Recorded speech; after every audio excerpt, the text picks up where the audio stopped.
antes só do que mal acompanhado. Você concorda com esse dizer popular? Me conta aqui nos comentários. Assiste essa reflexão que tem o intuito de trazer uma abordagem terapêutica, né, para que a gente possa usar realmente para a vida.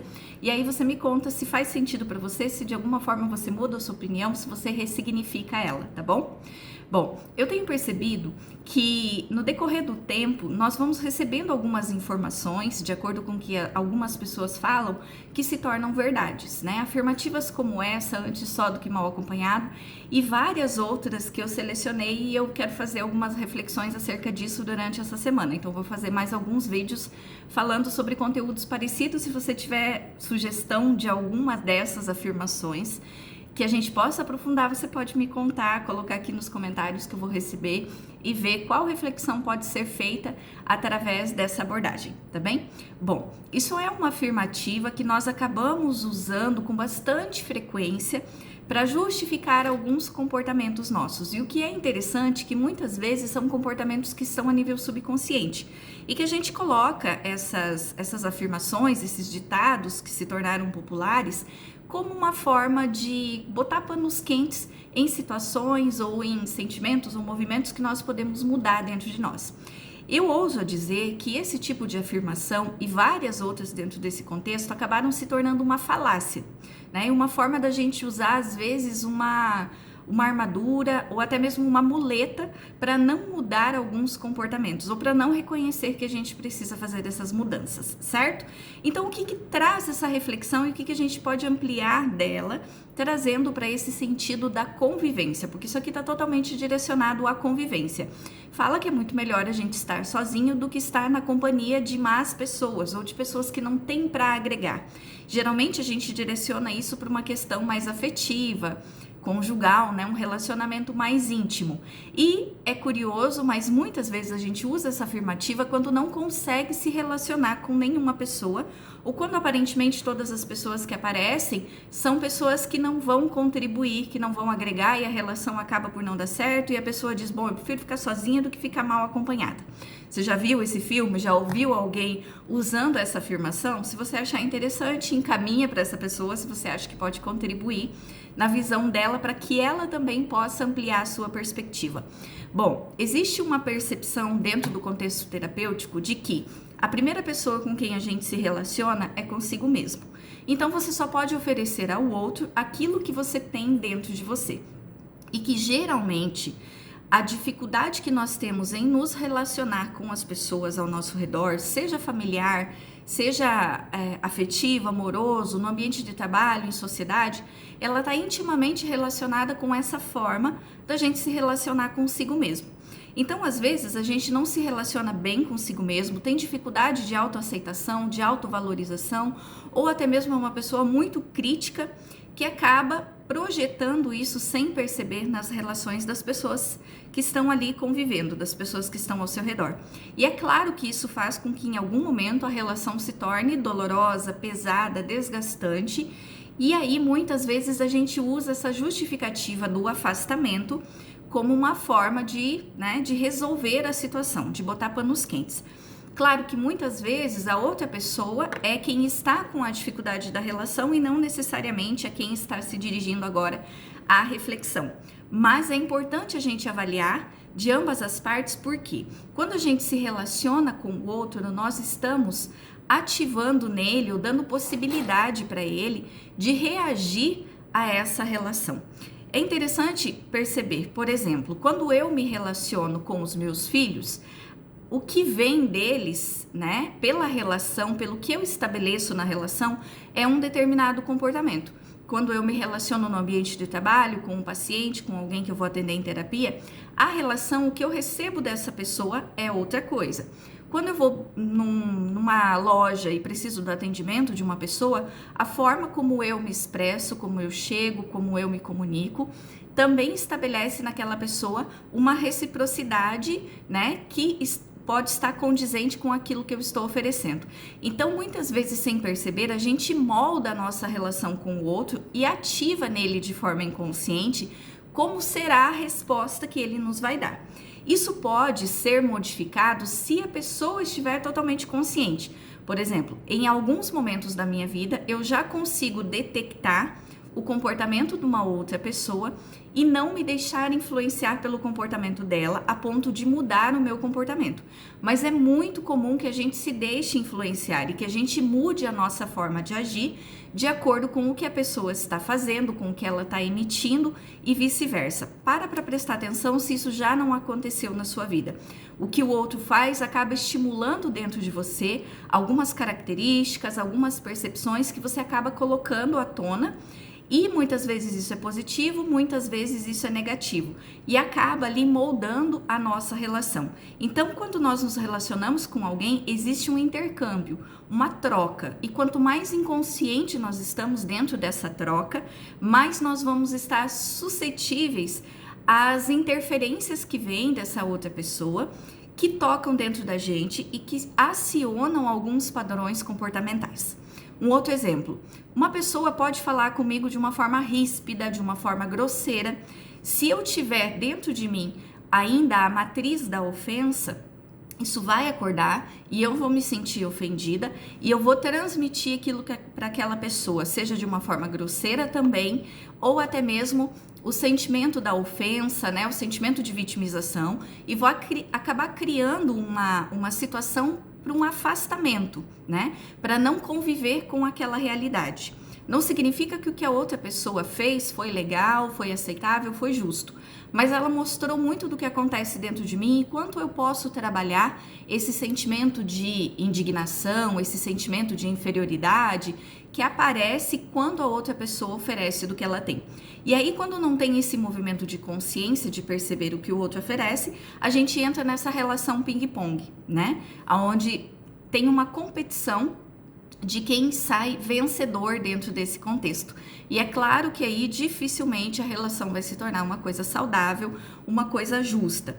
Então, dentro desse contexto, Dani, quando você percebe que a relação ela não está sendo legal, que a outra pessoa está ativando dentro de você algumas situações, mas que muito parte dela ainda de um contexto de inferioridade, de ignorância de si e de estabelecer essa relação recíproca, né?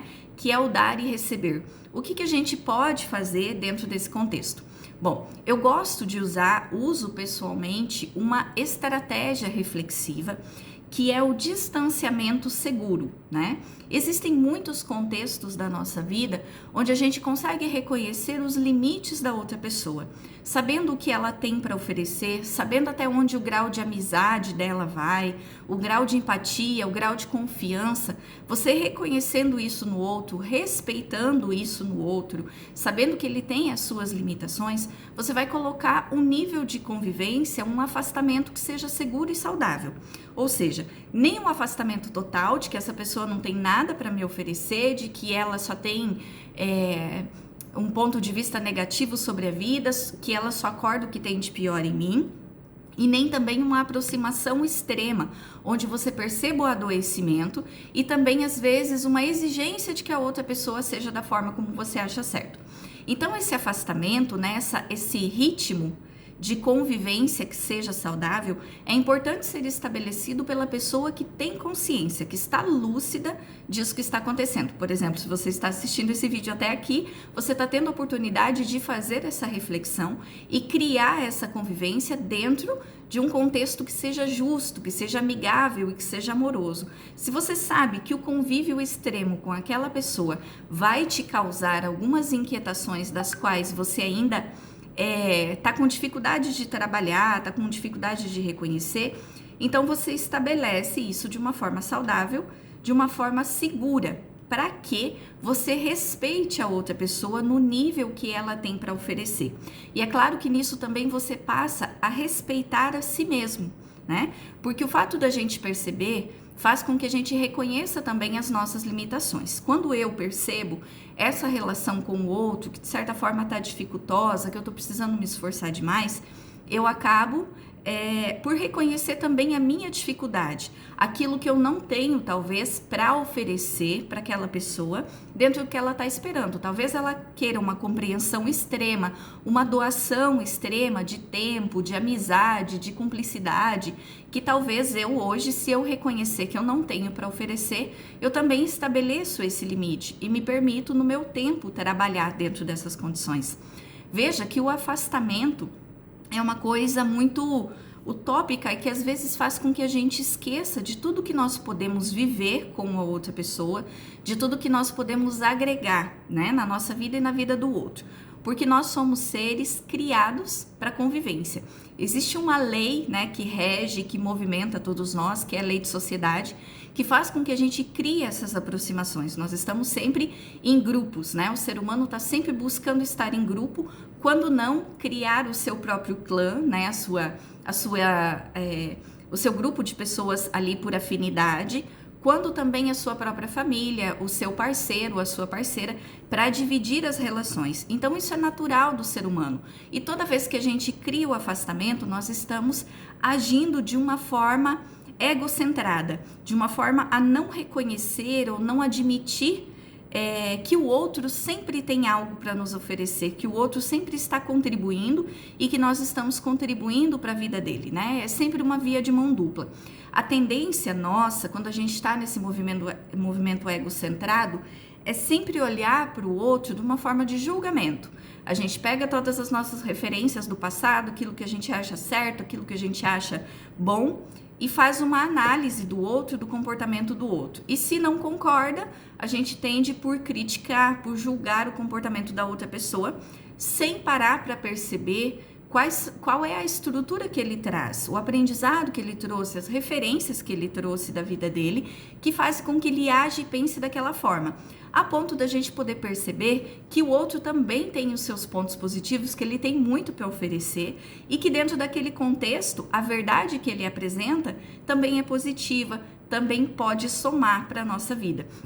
Então, os grandes afastamentos e os momentos que a gente coloca em prática esse dizer, né, diante só do que mal acompanhado, é quando a gente não desenvolve esse atributo magnífico que é o movimento da empatia, que é a gente aprender a se reconhecer numa outra pessoa, se colocar no lugar do outro dentro dessa perspectiva de ampliar o nosso campo de visão em relação à vida, saindo desse movimento egocentrado, do próprio mundinho, daquilo que eu sei, daquilo que eu acredito, daquilo que eu valorizo. E aí, quando isso não acontece, a outra pessoa é excluída da nossa vida.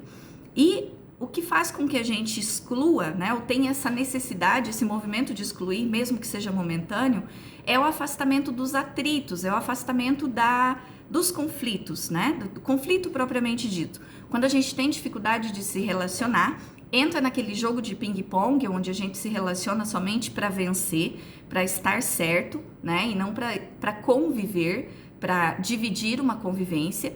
E aí, dentro desse contexto, a gente quer fugir da dor, quer fugir do conflito. A gente quer sempre momentos de glória, né?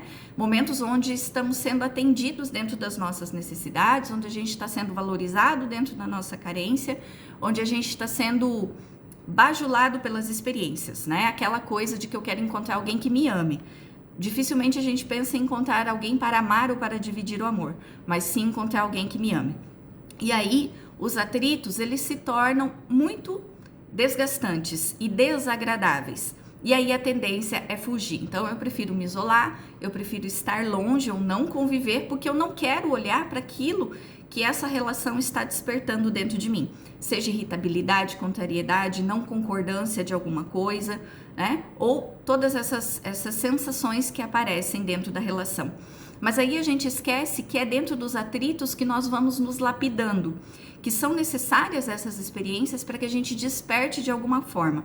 Veja, para que a gente saiba, para que a gente conheça o branco, nós precisamos ter a experiência do preto, do amarelo, do laranja.